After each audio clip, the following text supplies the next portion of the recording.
Who wants tomorrow's world to be a better place? Woohoo! Awesome! Yay! Well, who has heard of William Kawamba? Anybody? A couple of you? Okay. His story is so amazing. If you haven't heard of him, I want to share his story with you. His story has the secret to solving all of tomorrow's problems. William, when he was 14, his village in Malawi, Africa, was struck by famine caused by severe drought. William wanted to do something. He took an old 5th grade science textbook, some bicycle parts, some scraps from a junkyard, and he built a windmill. Now, this windmill brought water, electricity, and irrigation to his village. Wow, he made a difference.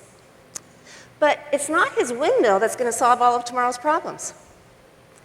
It's William's learning process. William was able to do this at the age of 14, very little education, without a teacher, without a mentor. William was what we call a professor of our own learning. Why are professors of our own learning important? Tomorrow's world, we don't have solutions for all those problems. In fact, the information we have today, obsolete tomorrow.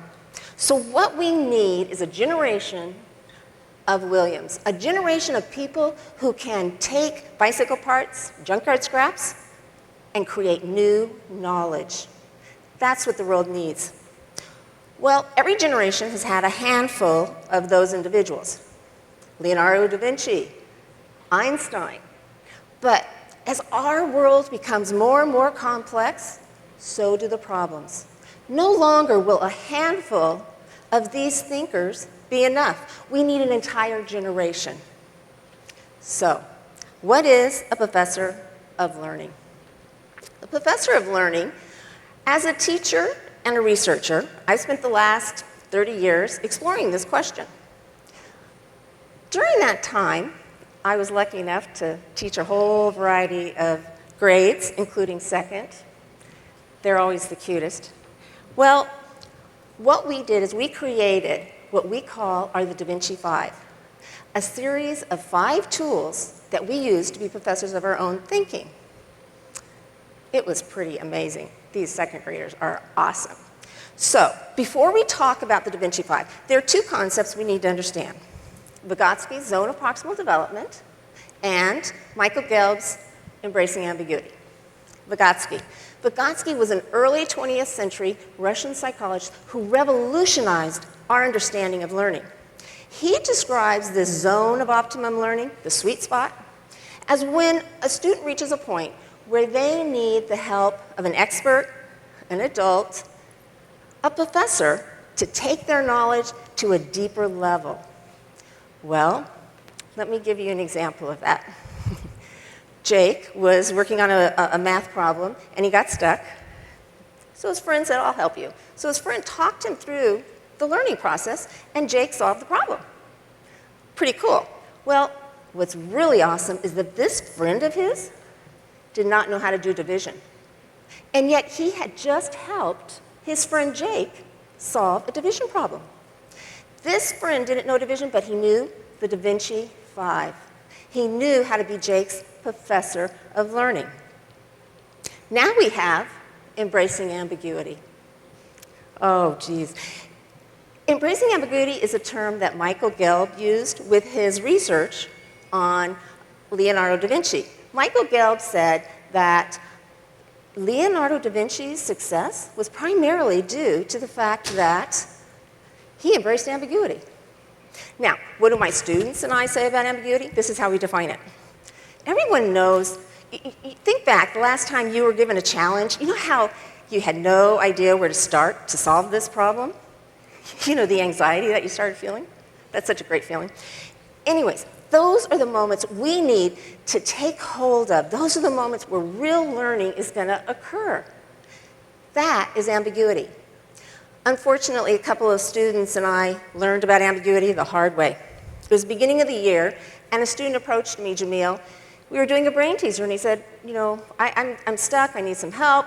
What do I do next? I gave him the response I always did. What do you think? And he looked at me, he wasn't smiling. This was not the response he wanted. But don't worry, Jamil and I worked through the problem together, and he figured it out, and life was good. The tears dried up, and we went on with life. Until the next day. It happened again. Oh no.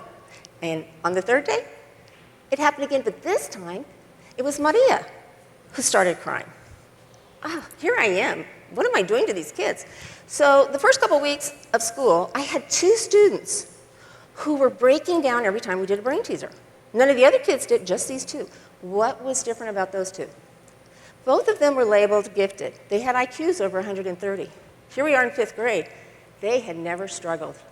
They had never felt that angst that we talked about earlier where you're faced with a challenge.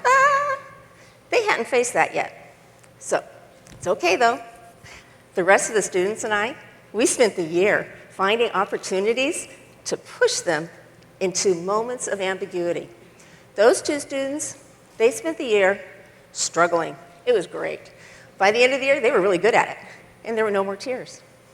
That's embracing ambiguity. Now, when students get to this point of embracing ambiguity, we can't just leave them. We need to give them tools to take and explore the unknown further, and that's where the Da Vinci 5 come in. The first is questioning. Questioning is the core. Questioning is what sparks our learning. That is quality questions. Now, quality questions are those kind that make us think deeper. Those are the questions that make us come up with more questions. Questioning is key. It directs our learning. Next, we have gathering information. Gathering information is we get to be like Sherlock Holmes, notice the world around us and learn from it. We get to look at resources, figure out which ones we want to use. But with today's technology, we have an added challenge.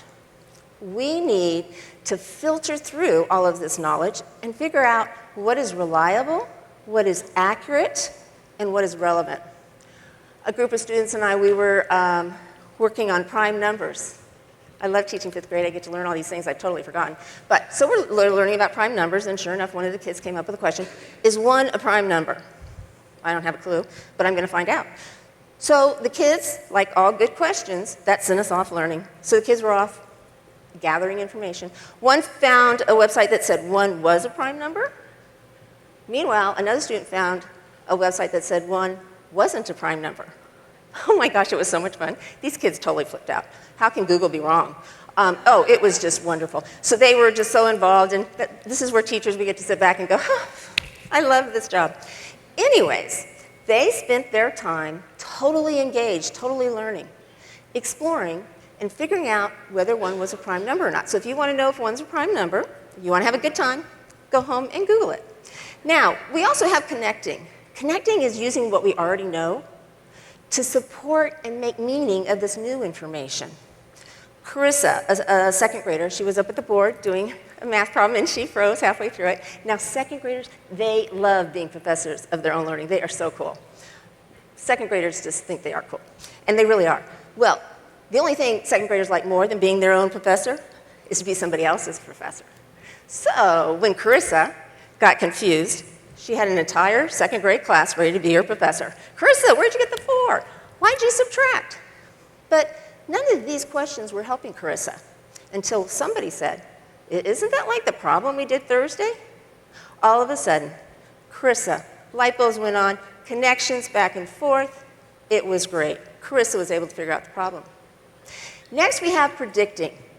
Predicting is making educated guesses. But what our next generation needs to understand is the value of making predictions that might be incorrect.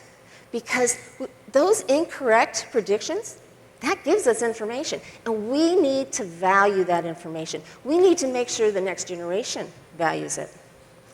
How many of you have built a tent, a castle, a fort, out of those blankets that are supposed to be on your bed and the pillows that are supposed to be neatly tucked away? Okay, wasn't it fun? That was play. That was actually manipulation. We want to make sure our next generation continues to manipulate. They need to manipulate all the objects around them More importantly, they need to manipulate their thinking, their understanding. They need to take a blanket and turn it into a wall. They need to take a pillow, and who knows what they're going to turn that into. That is manipulation. So we have the Da Vinci 5. Questioning, gathering information, making connections, predicting, and manipulating. Let's go back to William. William embraced ambiguity.